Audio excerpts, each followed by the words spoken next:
Boa noite, sejam todos bem-vindos. Nós estamos avançando o estudo do livro Eventos Finais. Este é o Projeto Pomone. Você que nos acompanha pelo YouTube, saiba que você é muito bem-vindo. Muito obrigado por acessar o nosso canal. Se você gostar desse vídeo, desse estudo, deixe a sua curtida, compartilhe. Se quiser entrar em contato conosco, o e-mail está na descrição. Você será muito bem-vindo no nosso grupo. Nós nos reunimos sempre às sextas-feiras à noite, né, e estudamos aí diversos livros relacionados às profecias bíblicas, ao tempo do fim. Vamos fazer uma breve oração. Senhor nosso Deus, muito obrigado pela oportunidade de aprendermos mais da Tua palavra. Use a irmã Pete de uma forma especial e abençoe todos aqueles que assistirão esse vídeo no YouTube também. Em nome de Jesus, amém. A palavra está contigo, irmã. Olá, boa noite a todos. Estão me ouvindo? Dá para ouvir bem? Sim, Certo. O capítulo 10 ele vem trazendo sobre o pequeno tempo de angústia que vai ter. Esse tempo de angústia, ele vai ser antes que termine o tempo da graça. Lá em Primeiros Escritos, na página 33, Ellen White tem uma visão, né, que diz assim, que ao início do tempo de angústia, fomos cheios do Espírito Santo, ao sairmos para proclamar o sábado mais amplamente. Essa visão ela foi dada em 1847 e nessa época tinha poucos irmãos, né, que observavam o sábado e menos ainda que acreditavam que a observância do sábado tinha uma importância tão grande a ponto de construir aí uma ponte de separação, um muro de separação entre os santos, né, os guardadores das leis de Deus e os que não são, que não são o povo de Deus, né? Hoje essa visão ela está começando a ser vista assim acontecendo, né? Tá começando a gente ver acontecer plenamente esse muro de divisão ali entre os guardadores do sábado e os não guardadores do sábado, né? Como eu já tinha falado, esse tempo de angústia, né, esse pequeno tempo de angústia, ele vai acontecer um pouquinho antes aí, então, de vir as pragas, né? Cristo ainda vai estar no santuário, vai ser pouca coisa antes de fechar, então, a porta da graça. A obra da salvação ela vai estar sendo finalizada, né? E vai ter bastante tribulação nesse período. As nações, né, diz aqui no livro que elas vão ficar iradas e mas elas serão contidas, porque a mensagem do terceiro anjo, a obra do terceiro anjo ainda precisa ser finalizada. Então elas não vão, essa ira não vai ser, é, como se diz? Ela vai ser contida, né, para que essa obra possa ser finalizada. Vai então ter o início do fim da liberdade religiosa, lá nos Estados Unidos primeiramente, e depois isso vai abranger o mundo todo num completo, né? E a razão dessa luta vai ser a guarda do sábado, né? O principal motivo aí para essa luta que vai ter a partir desse momento que for impedida a liberdade religiosa, vai ser a guarda do sábado. Os adventistas do sétimo dia, eles vão lutar pelo sábado do sétimo dia, que é o que está escrito na Bíblia. A gente vê o sábado aí na Bíblia, do começo ao fim dela, né? E a gente vai lutar por isso, pela guarda do sábado. E as autoridades dos países, elas vão se levantar, não somente dos Estados Unidos, mas de vários países também. Vai começar por lá, mas os outros países também vão adotar essa medida de levantar leis, né, para poder restringir essa liberdade religiosa, para poder impor a guarda do domingo, que eles dizem que é o sábado, né? Eles colocam o domingo como sábado, o dia do Senhor, mas nós sabemos que não é assim. A Bíblia nos deixa bem claro que não é assim, né? Mas os protestantes, eles vão dar a mão a Roma, vão dar a mão ao espiritismo, né? A gente já vê isso, quantas religiões que creem na imortalidade da alma, que creem em coisas que são do espiritismo, né? E que seguem aí os preceitos romanos também. E os Estados Unidos vai se unir, então, também a Roma para poder perseguir a igreja, né? Então, essas igrejas protestantes, junto com Roma e junto com o Estado, vão se unir para se opor ao povo de Deus.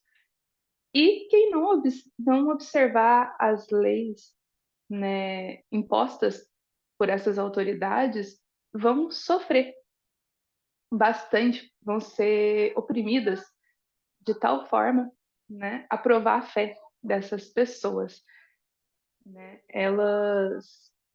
As organizações religiosas, essas igrejas protestantes que não estão ouvindo as advertências que a Bíblia nos dá, o povo de Deus dá, que Deus dá a cada momento, né? Elas estão sob forte engano, né? Isso é muito triste, porque elas estão sendo enganadas e por conta desse engano é que elas vão aí se unir, né, ao poder civil para poder perseguir os santos, né, os que guardam os mandamentos de Deus e têm a fé em Jesus. Bom, a gente vai ser perseguido por causa da verdade.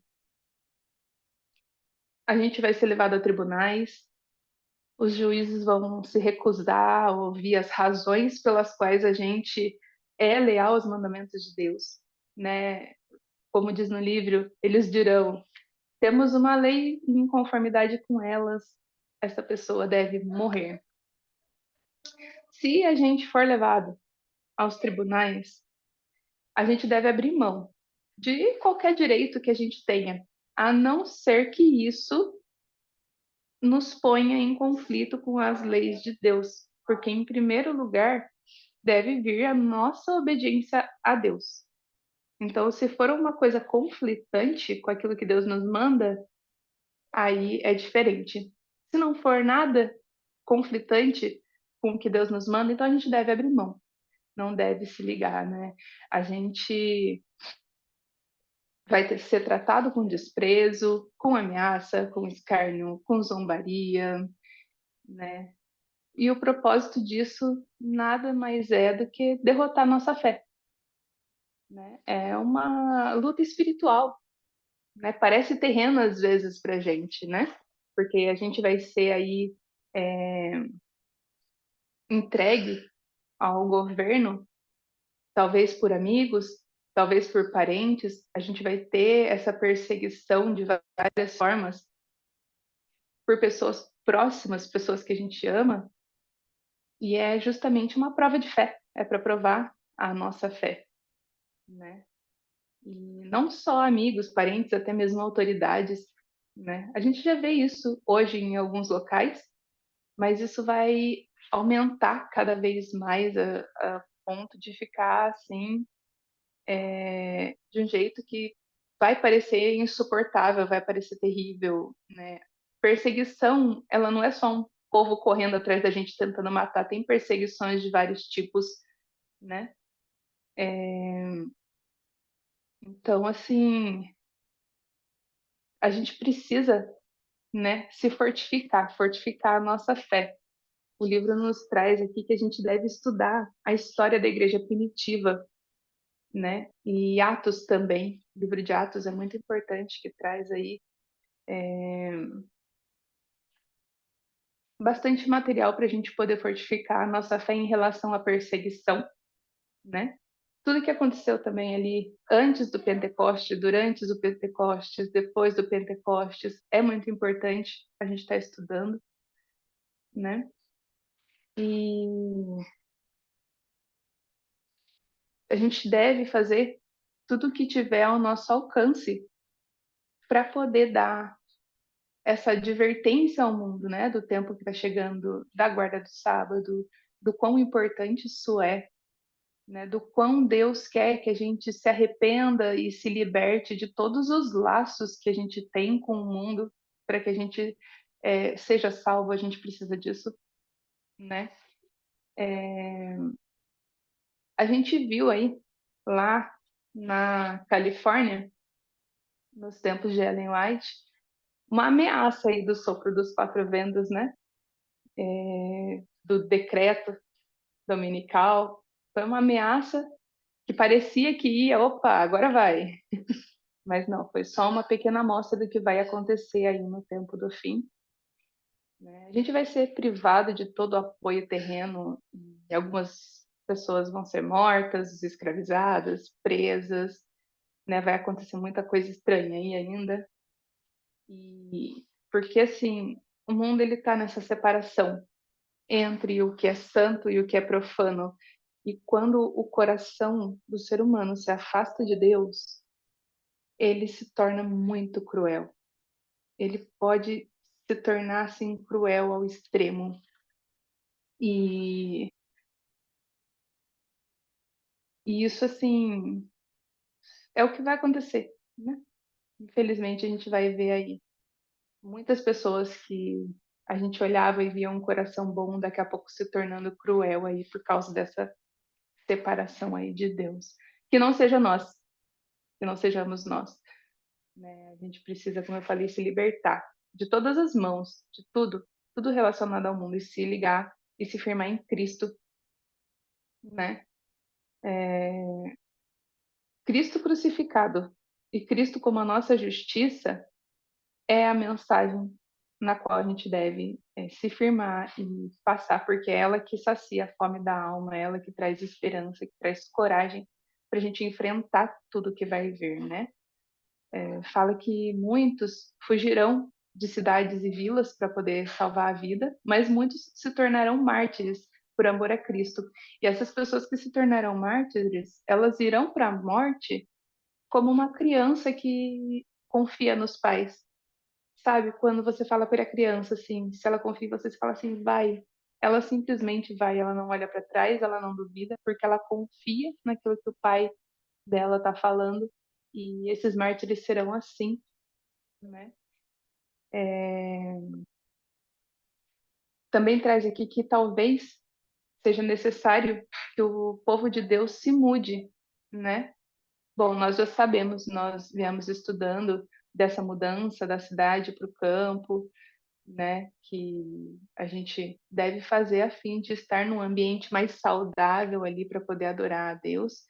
E aqui mais uma vez reforça isso, né? Essa mudança de ambiente, sair dos locais aonde está ali com aquele perigo, aonde a gente está colocando a nossa alma em perigo, a nossa vida em perigo, os nossos filhos em perigo, para um local mais retirado, aonde a gente tenha mais liberdade para adorar a Deus, aonde a gente tenha mais liberdade e facilidade aí para estar pregando a mensagem de Cristo, porque conforme eu falei que os corações vão se fechando para Deus, eles também vão se fechando para a palavra. E isso a gente sabe que vai acontecer primeiro aí nas grandes cidades, né? Porque tem mais facilidade para ter aí o contato com os pecados, né? E depois eles vão indo assim para as pequenas cidades também, vai ser no mundo todo, mas a gente sabe que quanto mais afastado a gente estiver dos grandes centros, mais seguro espiritualmente a gente está também, né? Chegar um tempo que o povo de Deus vai ser espalhado, né? Por vários lugares, por vários países, para os meios de mato, né? E aqui no livro traz que quem recebe uma educação equilibrada vai se sair bem aonde quer que estejam. O que seria essa educação equilibrada, né? Seria aí uma educação física, mental e espiritual. É equilibrada. Nenhum dos três vai ficar faltando. Então, essa pessoa realmente vai se dar muito bem em qualquer lugar que ela esteja, né? Se tiver com essa educação. O povo de Deus, no final dos tempos, ele vai se unir. E muitas das pessoas que estão afastadas, se elas forem do povo de Deus, elas vão voltar para o povo de Deus, vão voltar para a igreja, para Deus, para os caminhos do Senhor, né? E Deus ele vai deixar por um tempo que os opressores e Satanás triunfem, justamente para mostrar o verdadeiro caráter de Satanás. Satanás é o destruidor, ele é um assassino, ele só quer saber da nossa destruição, da nossa morte, do pecado, da mentira. E Deus vai deixar ele provar esse caráter dele. Porém, não vai ser por muito tempo, né? Porque Deus, ele é um Deus misericordioso e ele é um Deus amoroso e ele sabe o quanto nós aguentamos, né? E ele vai ouvir as orações dos santos, né? Mas eu quero dizer para vocês o seguinte: toda aflição que a gente passa, toda provação, toda coisa ruim que acontece, nada mais é do que para purificar a gente como cristão. É para que a gente possa tirar forças disso, para que a gente possa aprender, para que a gente possa mudar aquelas coisas que estão ainda pendentes, sabe? Aqueles pecados que a gente ainda tem, para criar forças em determinadas áreas da nossa vida. Deus, ele permite que essas aflições sobrevenham à igreja unicamente para purificar, sabe? Para que a gente aprenda a ter uma piedade mais profunda e que a gente possa ter mais força para levar a mensagem da cruz para todas as partes do mundo. Esse é a mensagem desse capítulo 10. Amém. Deus seja louvado. Teve uma citação que me chamou muita atenção nesse capítulo, compartilhei ali no chat, está na página 150, que diz o seguinte: notaremos que precisamos desprender-nos de todas as mãos, exceto a mão de Jesus Cristo. Amigos mostrar-se-ão aleivosos e nos trairão. Na sequência, ela fala também que os parentes, né, vão nos denunciar, vão nos perseguir. Então, é um conselho muito sábio, né, e que frequentemente passa assim batido, né? Então, o mundo acaba pregando o contrário, né? Assim, por meio de ocasiões, festas, aniversários, banquetes, comilança, né? Que as pessoas precisam estar cada vez mais juntas, né?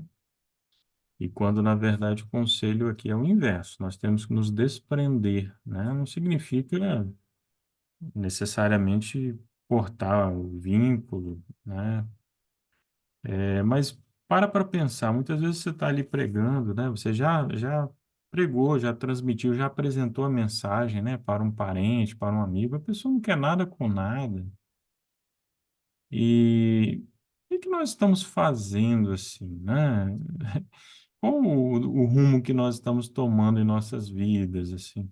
Fica uma reflexão, sabe? Fica uma reflexão, porque o tempo que nós vivemos é um tempo que o tempo e os nossos relacionamentos precisam ser bem otimizados, né?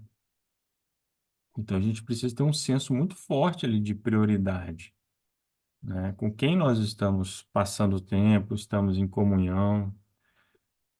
Isso aí, tudo bem. Mas fica então essa reflexão, tá bom, irmãos? Não vou fechar aqui esse assunto, mas está aí o conselho, né? Que nós temos que nos agarrar mesmo é a mão de Cristo e deixar outras mãos, né? De lado, nos apegar mesmo a Cristo.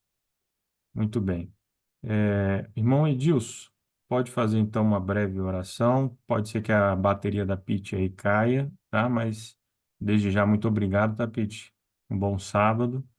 Irmão Edilson, então uma oração para nós encerrarmos. Filho Deus, querido Pai, agradecemos, Pai, por mais essa oportunidade que nos deste estar ouvindo as tuas palavras e ouvindo as suas profecias. Que elas cheguem e que nós estejamos preparados para enfrentá-las. Pai amado, nos dai força e, e coragem para enfrentar todas elas com o coração aberto, franco e dedicado a vós. Eu vos agradeço, Pai, e vos peço sempre que nos dê força e vontade. Amém.